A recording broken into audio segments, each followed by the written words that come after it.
Hey, this is Henry Rollins. Thank you so much for tuning into this podcast. I want you to know that this show is sponsored by NatureBox. NatureBox ships tasty and guilt-free snacks right to your door. With over 100 flavors to choose from, like Asiago and cheddar cheese crisps, pistachio power clusters, and Big Island pineapple, you'll never get bored of snacking again. Try NatureBox for free by going to naturebox.com/Henry and Heidi. That's naturebox.com/Henry and Heidi. Delicious.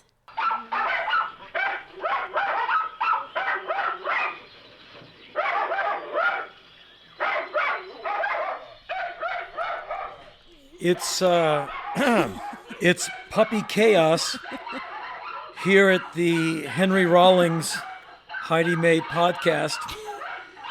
Heidi has been walking around the office for the last several minutes insisting that Heidi, what does the office smell like?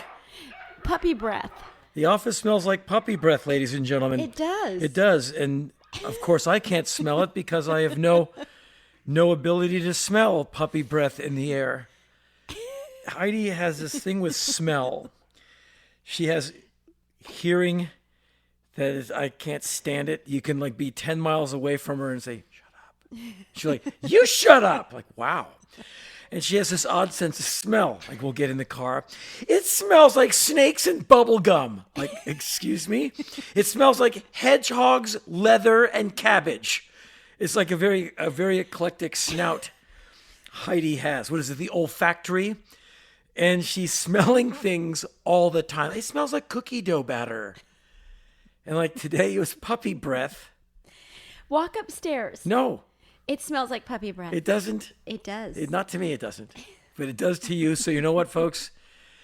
The office is rank with puppy breath. Hence, the soundbite at the beginning of the show. Thank you so much for tuning in for another one of these podcasts. You keep digging them. We'll keep doing them. Thank you so much for your mail. That is so friendly, so encouraging.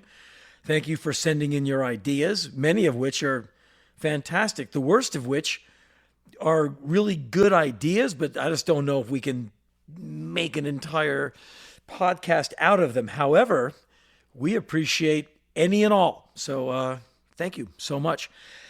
My name is Henry Rollins, and next to me is Heidi May. And we are the co-conspirators, co-combatants in this damn thing that keeps rolling along, wounded, angry, and somehow sustaining itself on its own momentum. It's amazing, or it's something. It's rank and puppy breath. And so today, Heidi has a topic she wants me to talk upon. Do you have your headline ready as well? I've got my headline, yeah. Okay, is there anything you'd like to tackle or salt or discuss before we get into the topic you want me to expound upon? Do you want, I can give you two options and you could pick the topic, or I could just... I think you just do what you want and I'll make do. I'm better in those situations where I have to dig myself out. Well, which one do you want to do? Well, Do you want me to give you an option? No, I want you to Okay. assign me. All right. And watch me go. Well, I think this came from Facebook because Lisa sent it to me. She handles all of that, and she sent me this. And I think it's a good idea.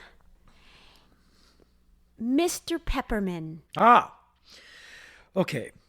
Many years ago, I wrote an article called The Iron. And I believe I wrote it for Details magazine, or I wrote it. And my editor said, hey, it's like 1990, 1991. My editor said, hey, you got anything rattling around there that you might want to send us? And I went, well, I just wrote this thing. It's unbearably long. And he read it and went, wow. And I think, if I'm wrong about this, I believe it was Details, and they printed a version of it, kind of a shortened version.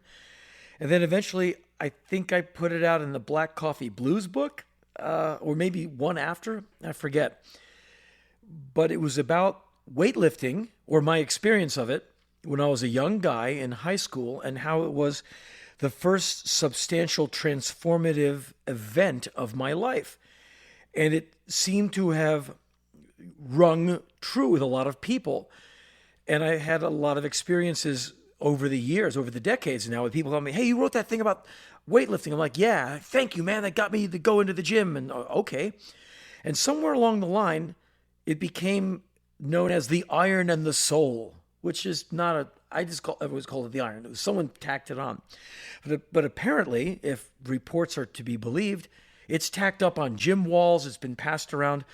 Many years ago, we were mixing an album in Los Angeles at a place called Can-Am, the Weight album. And I met the receptionist. I went in there to do some vocals on something. And the receptionist said, "Did you write something about weightlifting?" I went, "Yeah, the iron." I'm like, "Yeah." She goes, "We just had Aerosmith in here. And Steve Tyler made me Xerox that article for every single person who came into the studio when they were mixing. He loves that article." I was like, wow, that's cool. So when you met Steven, did he bring that up? I forget. He and I spoke in like 2007 about all kinds of things, mainly about music and life. And I'm there's no way I didn't say, "Hey, you had the lady Xerox the thing at Can-Am." There's no way I wouldn't have told him. No way I wouldn't have told him.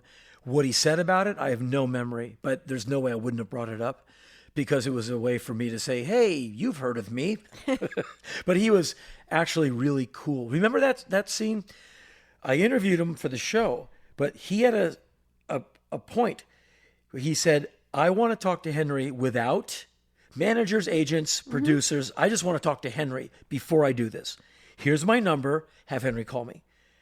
And that was like some Saturday. I was given the number, and I'm like, wow, I'm cold calling Steve Tyler. I'm just doing this. A little nervous, actually. And I dialed the number, and this, hello. I said, "Hey, this is Henry." I'm all polite. "This is Henry Rollins for Steve Tyler." And immediately the voice on the other line it's him.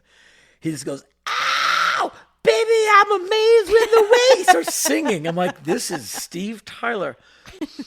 And we had this amazing conversation. I'm sitting in my kitchen on the phone with Steve Tyler. And then we met at Swift River, did the interview. It was all cool. Anyway, that article got to people what it is about. And that's why you said Mr. Pepperman.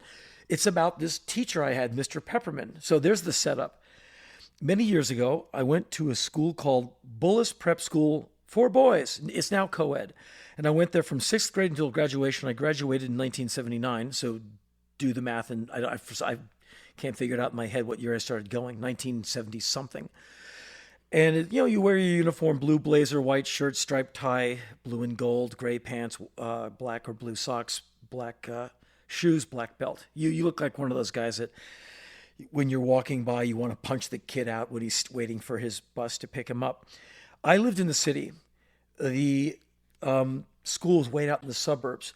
And some years, the school bus, there was enough kids in my neighborhood where the school bus would make a journey out. And then there would be 1 year or two where the bus would have to drive an extra 10 miles to get to you. And I don't know what arguments go on. I'm a kid. Maybe my mom dealt with the school. But there was a couple of years where teachers who lived in the city like I did would just say, "I'll pick up Henry." And maybe they worked out a deal with my mom to get a little gas money. I have no idea. But for a few years on and off, I would go to school with a teacher in his car because he was local to me and then the school bus wasn't. Then those teachers would leave and I'd be back on the school bus again. Somewhere when I was still in lower school, so somewhere when I was in 8th grade, we get a new history teacher. He is a Vietnam veteran. And a lot of the teachers, this is a naval prep school. And so it's not exactly a military school. You're not drilling. There's not rifles. You're not out at 8 a.m. doing push-ups or whatever. But a lot of your teachers were ex-World War II, ex-Korea, ex-Paris Island, West Point and Naval Academy graduates. So there's a lot of, "You call this an essay, stand up," and a lot of that stuff. And a lot of your older World War II guys would blow off the course that day to tell you a war story. And that was a great way to get out of taking math. Colonel Hamilton was a tank driver for Patton, and he used to smoke a pipe in class. And he would sit on the desk in those weird, awesome. Smoke a pipe. He was kind of like the angry den father. He's always angry, but you knew he really liked you. Mm-hmm. "Henry, friendo, playboy of the Western world, you've got to get this stuff." And he would sit with one leg on the desk in some kind of weird macho pose. And in those days, the teachers all had those weird bandlon pants that stretched. And the waist would meet you around the navel, and they had long sideburns, huge tie knots. It's the 70s, and everyone looked like Rowan and Martin's Laughing, a little ridiculous. And even at the time, you're like, you look silly. But we go, sir, war stories. Like, gentlemen, okay. I'm in this train on the way to Calais. And he would go into some story, and it was amazing.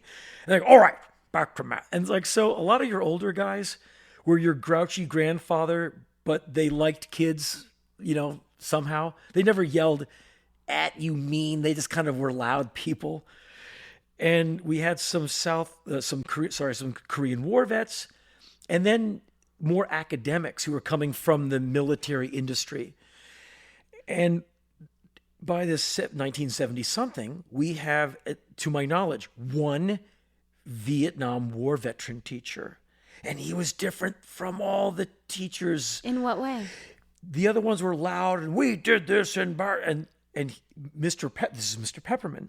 He's younger than all of them by quite a stretch. And he's real quiet. And he's really intense. And he is a tank on two legs. And I'd watch him work out in the gym. He's one of those guys with like the t-shirt that sweats through, gray gym pants, Converse sneakers, with the jump rope with 3 10-pound weights tied to it doing bar dips. Like workouts that make you puke. Like workouts that you run from. Just scary, this is going to hurt kind of workouts. And we all kind of marveled at him because he was built like a fullback. And he was from somewhere in Pennsylvania, where I found out later they're just big mountain boys. They're just big people. And his part of Pennsylvania was quite the picking ground for Vietnam. A lot of people in his area, men, were drafted. And if you've ever seen the film Deer Hunter, he comes from that. He was a deer hunter. The father, everyone in his family hunts, good with guns, raised with guns, quiet hunter type. He was our history teacher, which is one of those classes that was routinely taught to me and maybe you and millions of other American kids as read the next 5 pages, where you could take it as a study hall. And the teacher wasn't that engaged because he didn't like it neither. And so you were never taught history with anyone who's like history nut. It was always a disinterested athletic coach. Mr. Pepperman was not an athletic coach. He was just like this guy who was your teacher.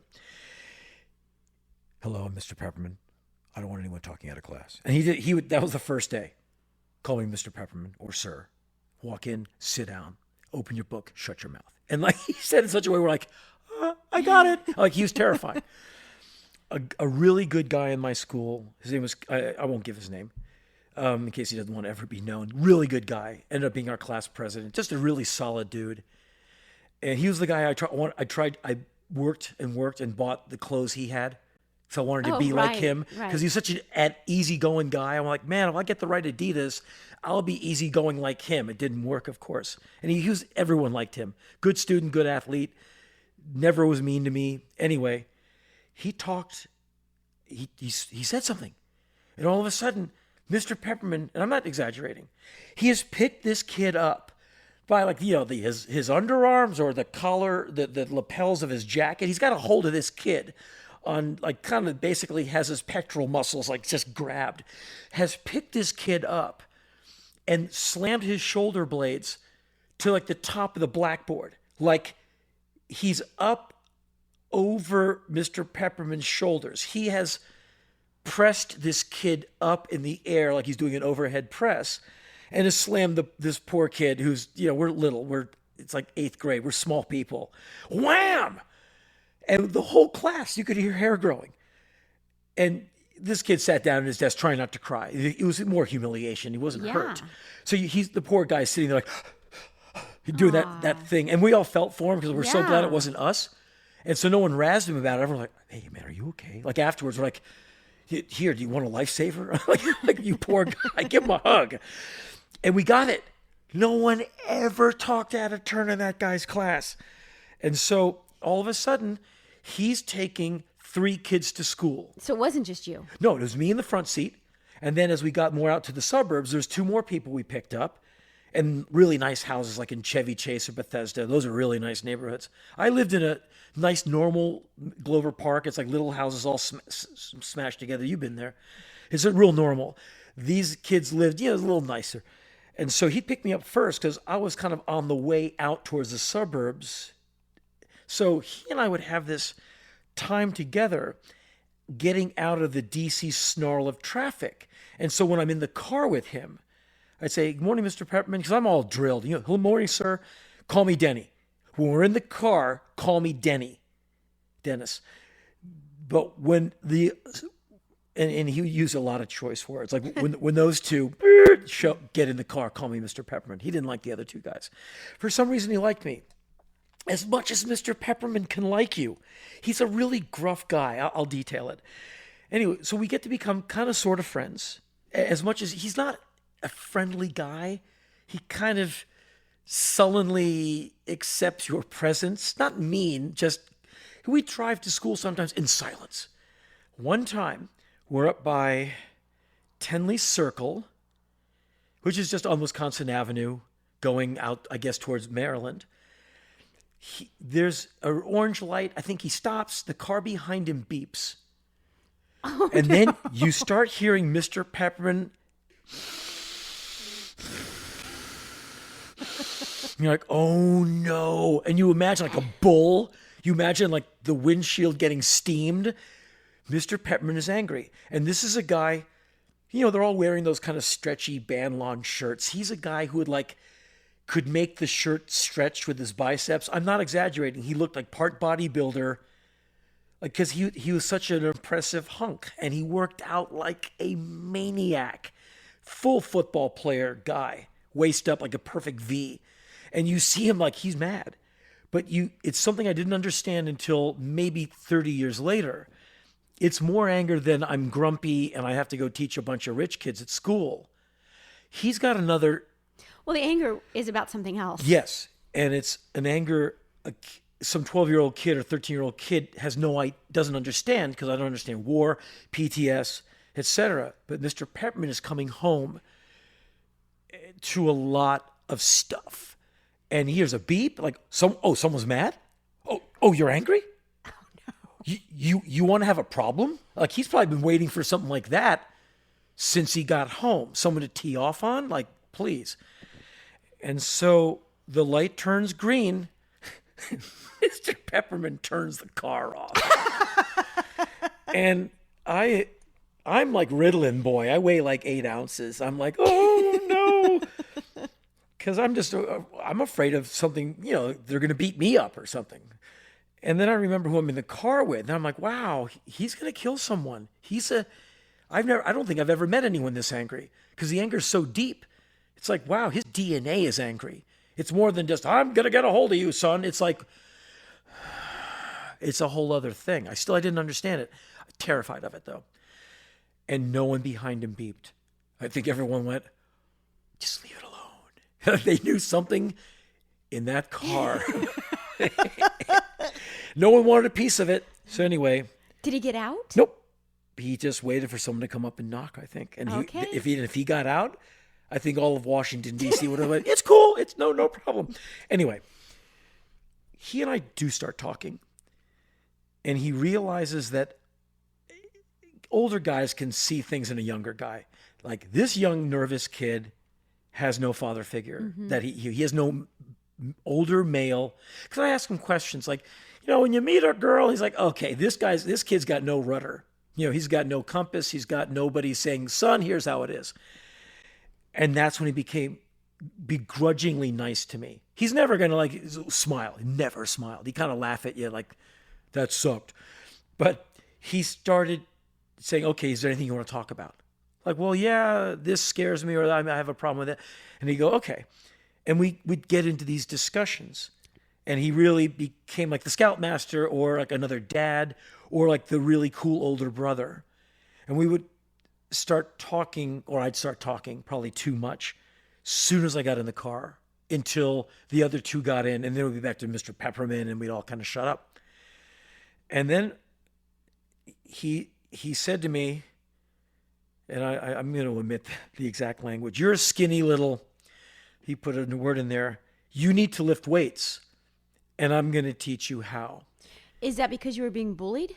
No, in that school, that I was not in the fifth, sixth, seventh, and eighth grade or sixth, seventh, and eighth grade. I forget what grades it was one building.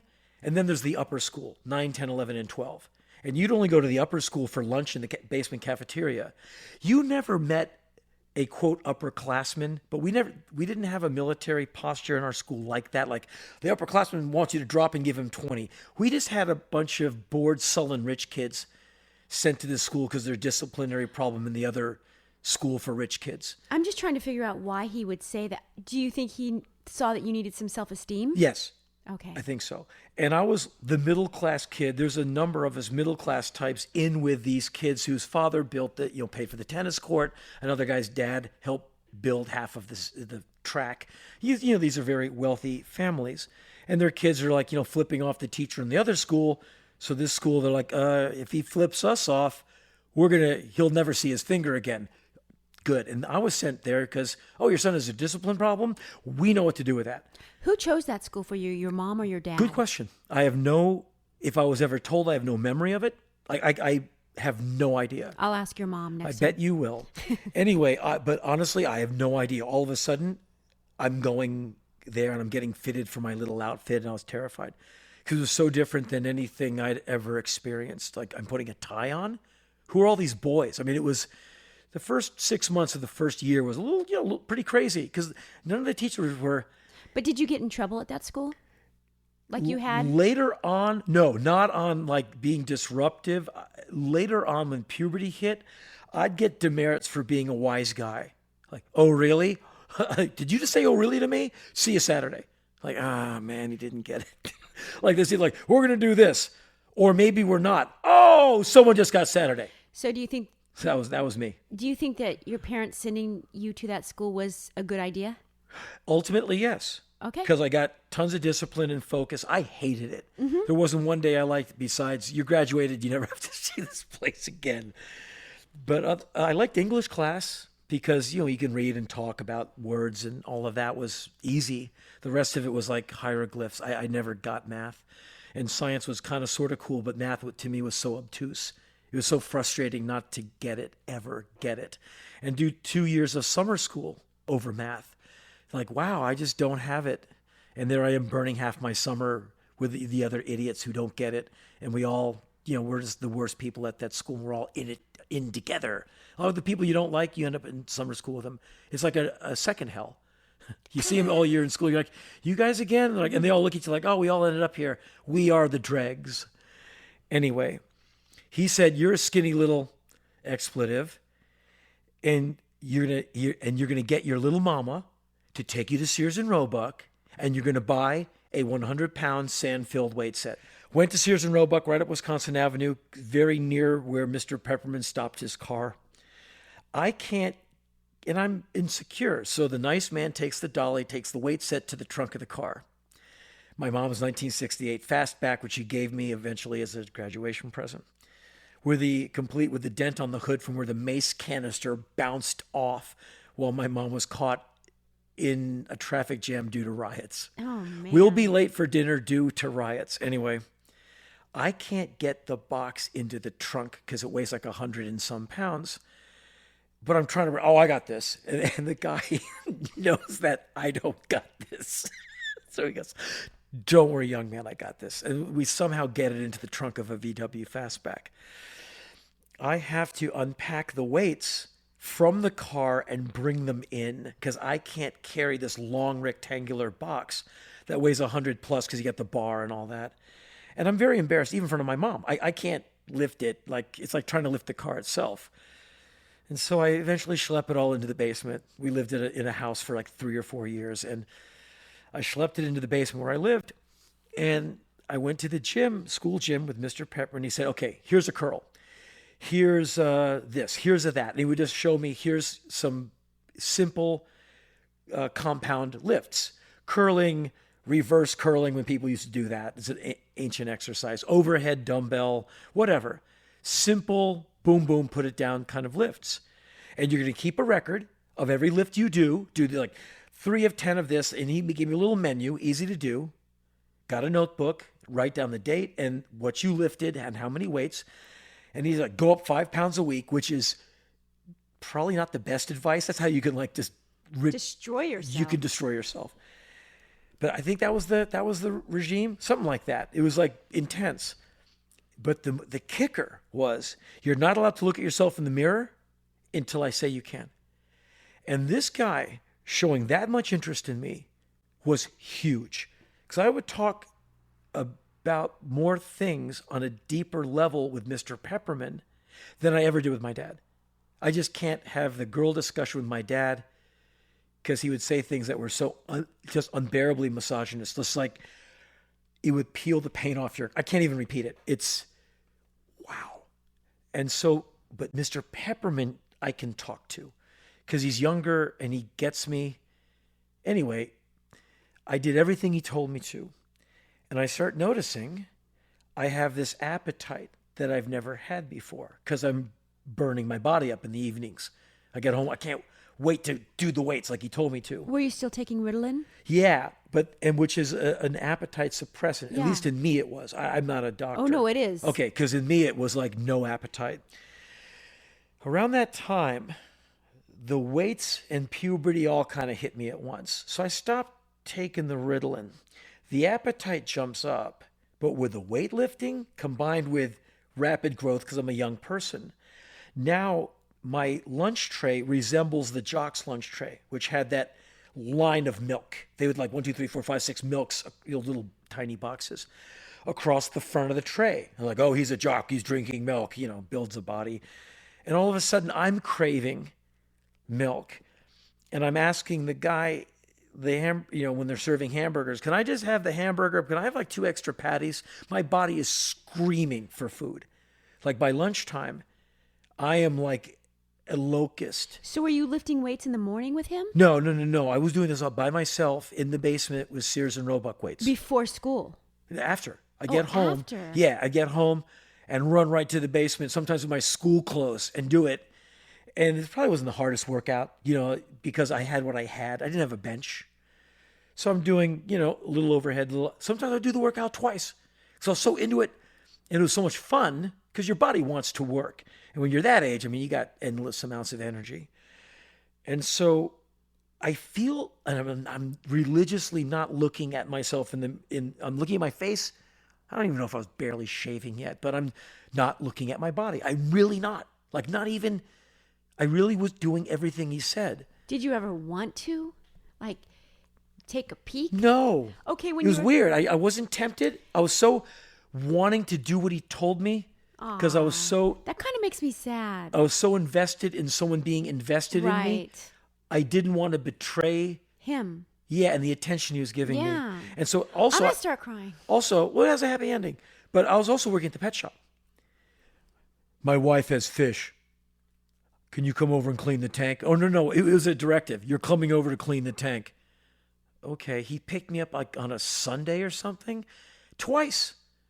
And I met his wife. She's beautiful, really soft-spoken. Like, hi, I'm Denny's wife. I'm like, oh, hey, Ms. Pepperman. And I cleaned their fish tank. I brought all my stuff that I borrowed from the pet shop, the bucket, the squeegee. I did the whole pro job twice. And so I lifted, this was like somewhere, September, October. And I lifted the weights. And he said, at Christmas break, you can look at yourself. And are you joking? September, months? Yeah. So let me ask you this. When you were taking a shower and stuff, could you feel your hell yeah. body changing? Oh, yes. And when you looked down, could you see it was changing? I never did much leg because he never gave me any below the waist exercises. But you could there's feel never your squats. arms. No. Oh, yes. Oh, yeah. I'm my clothes are fitting differently. Like, oh, okay. The shirt feels too small in the shoulders. The shirt is too small in the neck. Something's happening, but I don't have a tactile visual. So I'm not like feeling myself Was anyone up. saying anything, like your mom or your dad noticing the physical change? No. But I do remember having more confidence at gym class just because I have a physical, And here's the thing I wanted to get across. I don't think the reason I think this is a worthwhile story and a good thing to when people sent in and asked is because I think it applies to a lot of people. You don't have to be some guy lifting weights. You can be a girl or a guy or anything. But when you're young, and maybe you have a version of this, maybe you do. I'm just saying, when you're young, you're trying to figure yourself out. That's, as David Bowie says, you're going through changes. Like, who am I? Where do I fit in the world? That's why young people do dumb things. They're just trying to figure out, where do I plug in? Different hair, different clothes, different sets of friends. I had no existence in the world.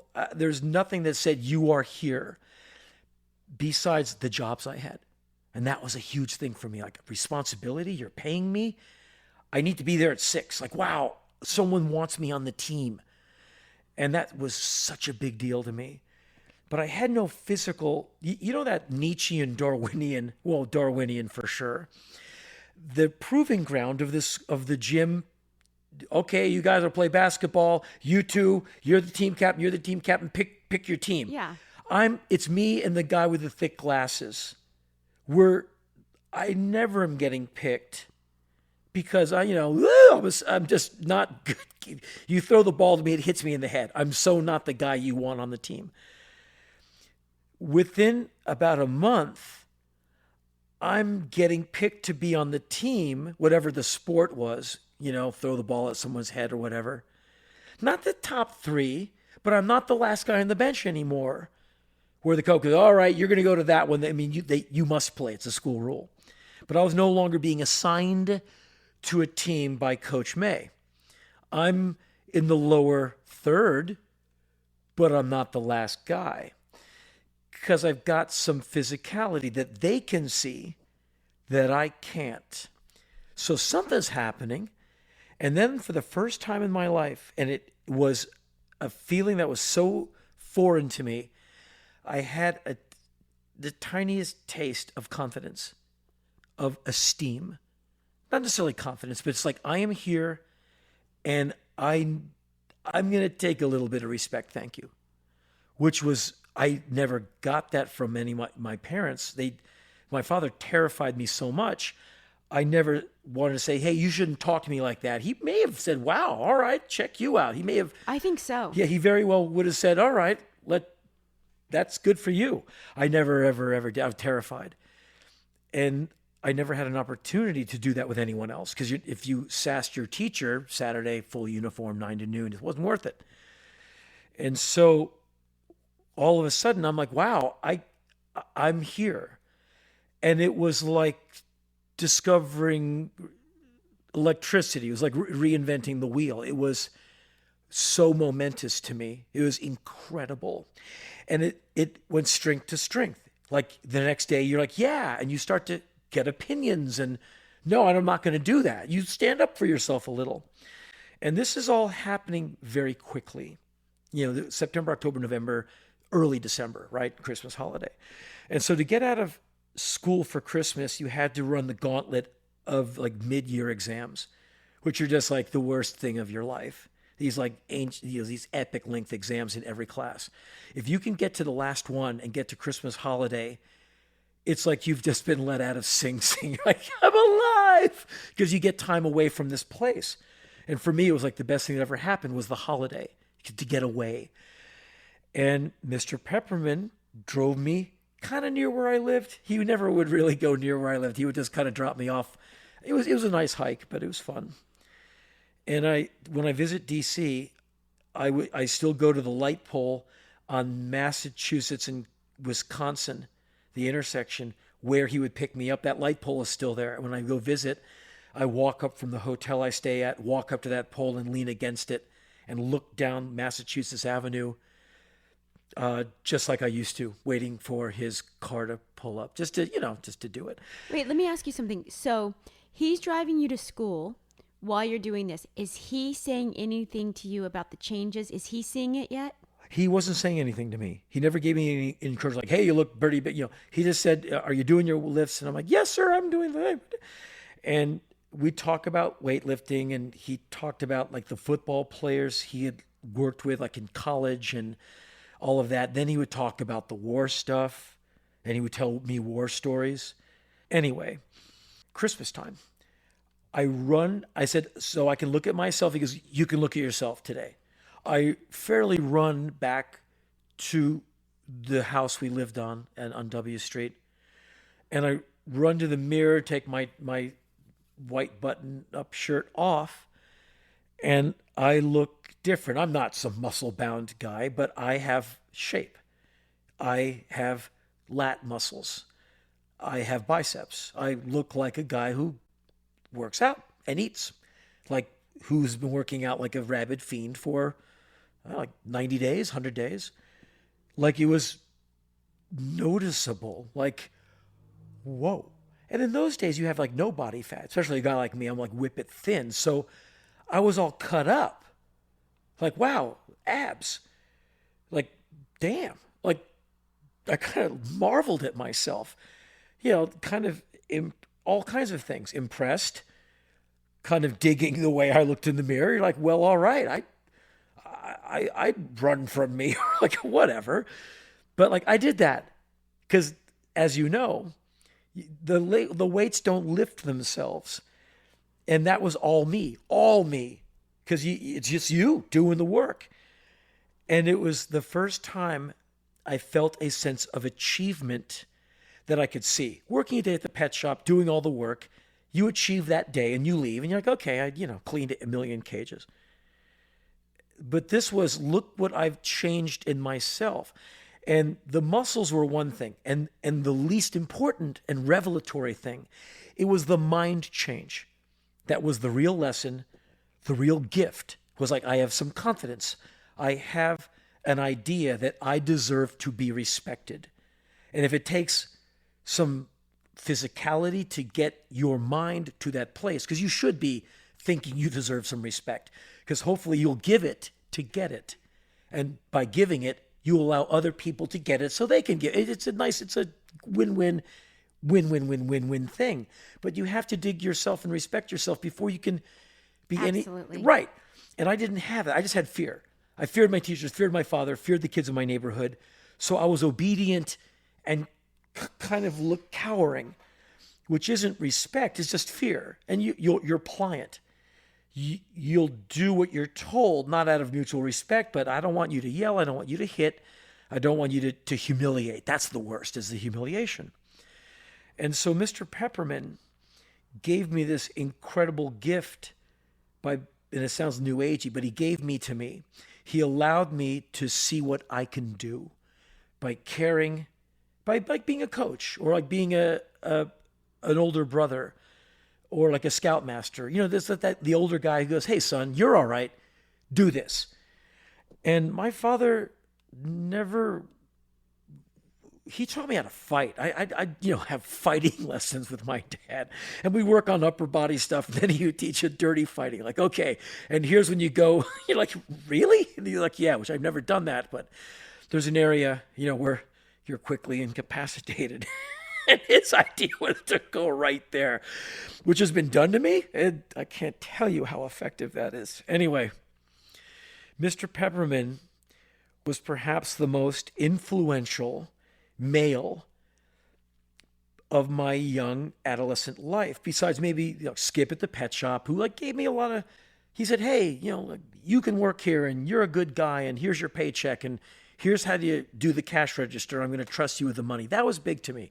Huge.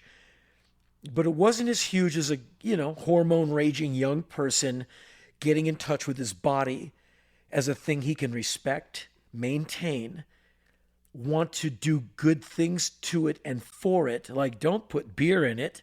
Don't put tobacco in it. To take good care of it. Did he say all those things to you? No, I just, that was Ian. Mm-hmm. And no one in our neighborhood that I hung out with, we're like crazy bicycle, Schwinn Stingray off the fake jump guys. We're skateboard guys. We were physical, run around like maniacs in the sun types, like kooky, crazy energy. So some of our friends, hey, we're going to drink beer. Like, really? We're going to go skate this tennis court that has a little bank until the cops kick us out at 2 a.m. We're not getting high. Was never. I got drunk a few times in high school. I was curious, and some of those guys I wanted to be friends with. It's like, hey, Henry, have a beer. Like, okay, I want to belong. And I never liked alcohol. It was always depressing. But I tried it a number of times. I wasn't good. 3 beers, I just puke. I just don't have a stomach for it. And I never liked the way I felt. I just felt kind of lost and nauseous. But Mr. Peppermint was hugely impactful for a teenage person becoming a young man. Okay, let me ask you. So you look at yourself in the mirror, you see the difference. Yeah. Do you go and show Mr. Peppermint? No, but I told him, when I saw him like January, whatever, when we resume, like, hey man, I really did the thing. And he went, okay, good. So keep working out, which I did. And it got to the point. Still do? Yeah. And it's all because of him. Right. All because of him. And now it's like you work out all the time. Without it, you're like, you can't sleep, can't deal, you're irritable. Food doesn't taste right. I mean, everything is wrong unless you're working out, especially whatever. For me, it's depression builds up. I don't know what it is for you. It's like maybe anxiousness. I have a lot of energy. Well, like that. I need to get it out. Yeah. And so this becomes a necessary part of your life, like your friends, like, whatever else that's necessary for you. And for me, it's always been a place to go with. It's what you do at that time of day. You go hit it. Otherwise, you're like everything that's not good. Nervous, pent up, irritable, irrational. But it was Mr. Pepperman who gave me that, if you will. And then at one point, for I don't know the reason, he left. And he was there for 3 years. And he was my history teacher 1 year. 8th grade. Then I went to the upper school. New building, new teachers, new world, where I'm the little guy, young guy, and everyone is either my age or much, much older. Are you still driving with Mr. Peppermint? No. I think that lasted like 1 year, and either he moved or the deal changed, but I was back on the bus, but away from him. And so I reconnected with him. Because now in an effort, they tried to make the school nicer. Like when I was there, it was very austere. When the instructor is never called a teacher. When your instructor walks in, you stand up. You stand up behind your seat with your hands placed on the top of the chair and look straight ahead. Because he's looking you over to make sure your tie knot is up, your hair's right. He's like, okay, your hair's too long, get a haircut, pull your tie up. What color are those socks? Where's your belt? And like you'd get inspected. That stopped. And you don't have to get up anymore. And they would say, you no longer have to get up when the instructor comes in. Some of us older school convicts, we would just get up if we couldn't help it. Guy would walk in, you're like, wait, sorry. And you'd sit down again because you're just inculcated 3 years of that, 4 years of it. Anyway, in an effort to make the school friendlier, I don't know the right word, you had a student advisor, as they do in schools everywhere. Like a teacher, you can go say, look, this other teacher's being mean to me unnecessarily. Can you help me with that? Or this guy's being mean to me. I don't know how to handle it. Hey, older, smarter person, teach me how to handle this. It's a good thing for a young person to have an adult to go into a room with and go like, I'm mad about this and I don't want to get in trouble, but what am I doing wrong? They assigned me to Mr. Pepperman. So all of a sudden I'm seeing Mr. Pepperman again in this room. You can tell he's so not into this. He hated the students because he saw them for what they were. And I'm not going to put these kids down. They're just kids. But, a lot of them are very privileged. Entitled. But it's not their fault. It's their environment. That's right. But he resented it. Okay. And so you can see that thing. I go into his room and he's like, yeah, what? I'm like, hey, Mr. Pepperman, good to see you again. I'm up in the upper school now. He's like, yeah, I know. And so I had a problem with another student who's 2 years older than me, 2 grades up. I'm in 10th grade. He's a senior. This guy has, for some reason, singled me out. And he shouldn't, because he's like a senior, but he's soft. And I'm probably not a guy he should be messing with. He just doesn't know. Maybe he thought you were an easy target. I don't know, because I'm not skinny. And I don't know what it was, but this guy didn't like me. I have no idea. I had no bones to pick with this guy. He's an upperclassman. He's from Mars. I don't see those. They're older guys. I don't have any classes with them. You know what I mean? They get in the lunch line, they get in front of you, you take it. You don't go up to a senior, hey, you cut in front of me. Like, that's not going to go down well. And so we didn't have that hazing thing or like, hey, lower classmen, go get my lunch. Everyone left each other alone because we were all kind of all miserable there. And so we didn't have that bullying thing, really. Believe it or not, that was, as far as I could see, a couple of the guys who became gay, who like hit puberty and whoops, I'm gay and I can't keep it a secret from everyone. Because you see a lot of guys, I had pretty good gaydar because I had gay bosses. I'm a city guy. In DC, it's like super gay. And you'd see some guy, you're like, yeah, probably gay. And then 2 years later, puberty hits him and he's just like, he is who he is. And you're like, oh no, that poor guy. Because, the teachers would, people would pile on. But not one guy got brutalized because a teacher started teasing him. And that teacher should have been fired. And once the teacher did it, it's what, as they say, the green light. Exactly. And it became viral. He did it in one class. I was in the class. And once he did it, the entire population of the school, by the next period, everyone knew. Because if a teacher does something, you can do it. Especially teasing a kid. That's not cool. It was so not cool. Did that teacher get fired? No. But the kid did try to kill himself in the dorm. And he did leave at Christmas break, whatever year that was. Never came back. And no teacher ever once brought his name up again. It just never happened. It was never spoken of again. Yeah, very bad. Pisses me off. And one time I did a show with Richard Hell opening in Hoboken at Maxwell's. And Richard Hell was so mad he was opening for me. And I would have been happy. He's Richard Hell. I'll open for him. Why was he mad? Because he's Richard Hell. He wrote Blank Generation. Why is he opening for me? It's like spoken word poetry night. And like I don't think he's ever liked me. But he had to open. And that night, I told that story about the kid who got outed and put upon. And he was a cool kid, but he's different and in an intolerant environment. And guy another reader, poet on the bill, the guy who opened for everybody, he came up to me and he said, I was that kid, but I didn't get it. I'm like, oh, I thought it was the kid from school. Right. I said, oh, so you were the one. He said, no, I'm just saying. It happened to him. That happened to me. I'm like, I'm just numb in the head. I'm like, oh, so you're not the guy. He said, no, and he said, that was me. That happened to me. Thank you so much for saying that. That's my story. And I was like, okay. And I learned a lesson that night, like by telling someone else's story. I wasn't a gay kid in high school. So that was not I had other problems. That was not my story.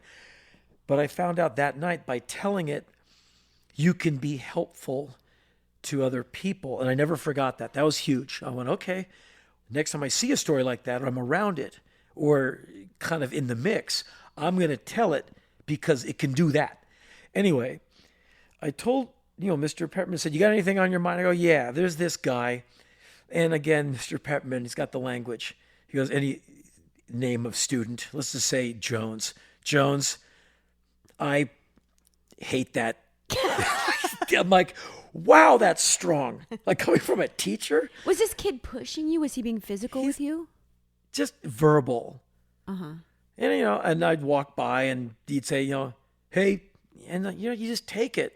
But he never put his hands on me. It was just like every time he'd see me. And I'm getting madder and madder because I'm a teenager. I got a head full of steam. And, I'm just pissed. And you don't want to get in a fight in school because you'll do like 5 Saturdays, which is 9 to noon, in your uniform, study hall. I missed the pet shop. I'd miss my paycheck. I'd put my boss in a horrible fix because he'd have to double time to get his animals cleaned. And I have to take the public bus out there, which is like a day and a half each way. I mean, your day, you get home at like 2:30, like the day's done, and you have to get up at 6 to get out there by 9 because, the bus. So it's just not worth it. You take any abuse from anyone because Saturday was such a good deterrent to not act up. And it worked. We were little angels because you did it once. Anyway, of course I did it all the time because I'd sass, if that's a word. Anyway, he goes, you do what you need to do with Jones. I'll take care of the rest.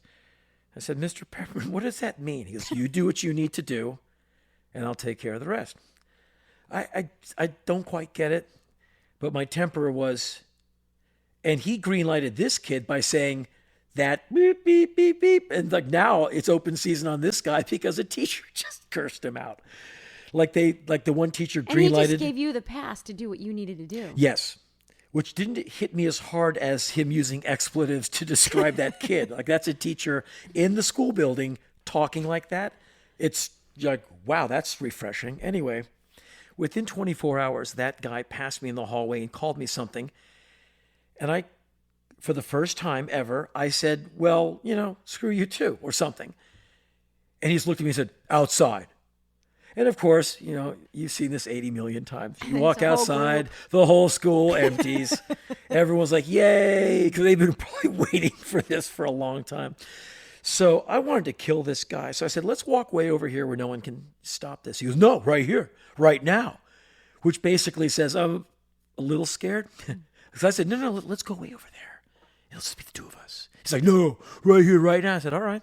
And I'm not good at fighting. Not then, not now. And so he did something, I dodged or whatever, but I came at him with a left, which is probably all the business I had. One of those punches that takes a year and a half, like, well, here it comes, going round the horn. And connected with him solidly in his right cheek, forcing his cheek against his teeth, opening up this awful blowhole in the side of his head. He hits the ground. I'm on top of him, about to hit him again. It's going to be like boom, boom, boom, boom, boom, boom, boom, like in a movie. All of a sudden, I feel the strongest hand, like Iron Man, the Hulk, Everyone mixed together. This hand grabbed me by my hair, my neck, the skin on my neck, my spine, my uniform, and lift me into the air. Mr. Peppermint has pinch gripped me off the ground. Enough. Inside. Jones goes to the hospital and gets stitches. Like, it's not a Band-Aid. He went away that day. Comes back the next day with this, like a comedy film bandage job on the side of his head. Like, oh, you ran into the wrong guy, did you? It's like something out of a casualty of Popeye. And I see him, and everyone's like, yo, way to go. I'm like, oh, boy. Because you know what's coming next. You got to go to the disciplinarian, General Price. And, someone's going to talk. I mean, it's, and all of a sudden, it's me and Jones in front of General Price. Gentlemen, why are you two standing in front of me here today? Of course, we're not saying anything. Henry, why do you think you're here? I don't know, sir. You're just rope-a-doping, hoping that the bell will ring and you'll be excused. Jones, I notice a bandage on your face. What happened? I got hurt, sir. What's the nature of your injury, son? I had some stitches in my cheek. And how did you come upon getting those stitches in your cheek, young man? Jones looks at me, looks back at General Price, and says, and his voice goes down low like, here's what you say when you get asked. I fell down the stairs at the gym. Our gym was built on a cement slab. There is no stairs in it. It is a basketball court on a flat slab with a Quonset hut roof thing over it, built by one of those General Steel, places. There's no steps. There's no stairway. And I knew that. General Price, I think you can't fool him. He understood. And he went, gentlemen, if I see either one of you in front of me again this year, I'm going to land on both of you. I'm going to land on you with both feet. Am I clear? And we both said, yes, sir. You are dismissed. And we walked out, and this is where I'm the jerk. We walked out into the hallway, and Jones stuck his hand out to shake mine. Like, all right, let's get along. I'm like, no. Screw you, man. Like, I was, I should have been a better sport, but I was mad and, You were a teenager. Immature, but mostly mad. Like, you're not my friend. No. And it was nice to kind of go, no, I'm not giving that to you. And he made this pained face, like, wow, a 10th grader kicked my ass, a youngster, and he wouldn't even shake my hand. I was wrong. I shouldn't have done this to this kid. Like, Right. if you're, like, who looks up to a bully? I mean, like, who goes, No hey, one. man, No one. that's bitching. No. And so that began my time. And let's be clear. It wasn't the weightlifting and all of that made me able to hit another man. But it was the weightlifting and the validation of myself that allowed me to get a voice to squeak out of my mouth to say something back to this guy, like, no more, like, screw you.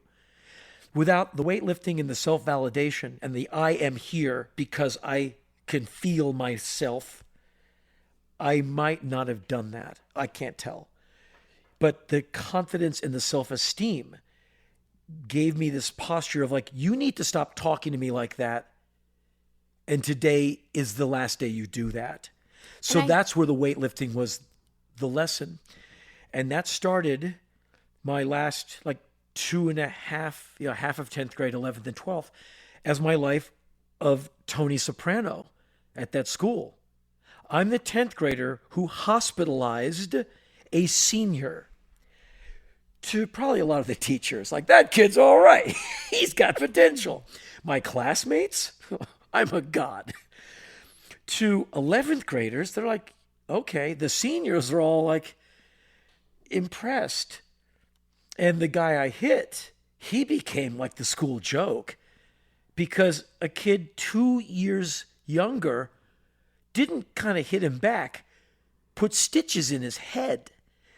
And I'm not remembering any repercussions. I don't remember my father or my mother saying, okay. And since Mr. Pepperman took care of things, and who knows what, I'd love to meet him again and thank him for all of this. I've never seen him again. What do you mean? That was After he left. Like, I think he left when we got out of 10th grade.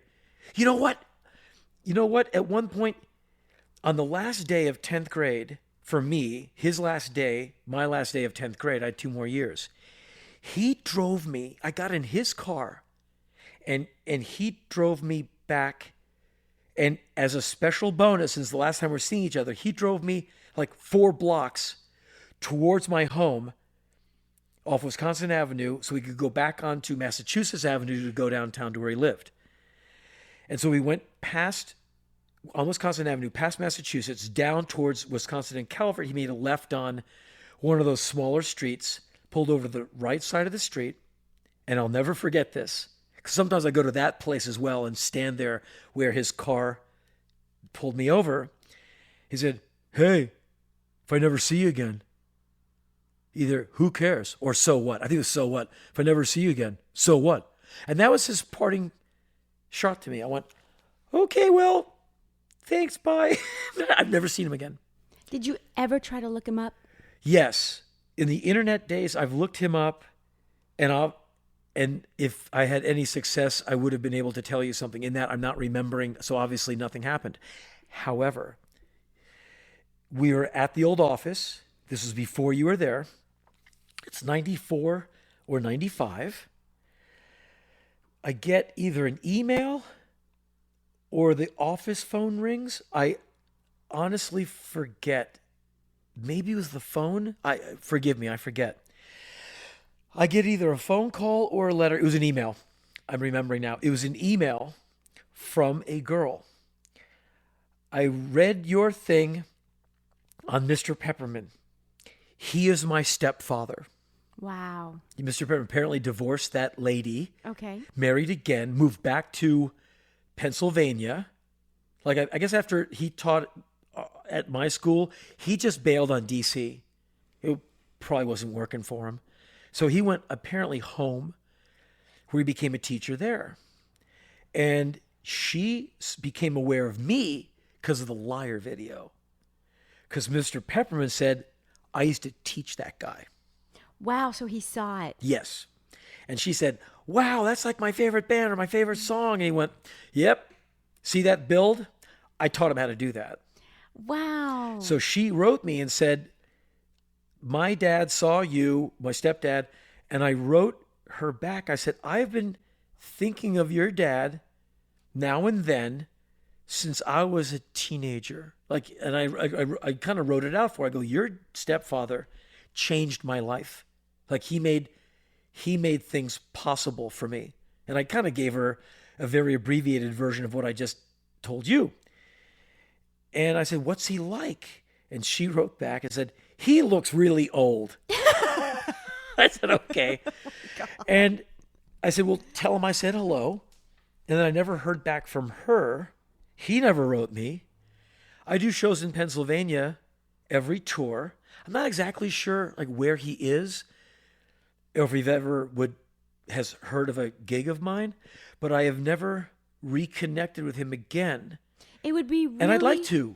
It'd be nice for you to be able to thank him. Yeah, I'd like to thank him in person and tell him how my life has been and ask him what, where his path led him.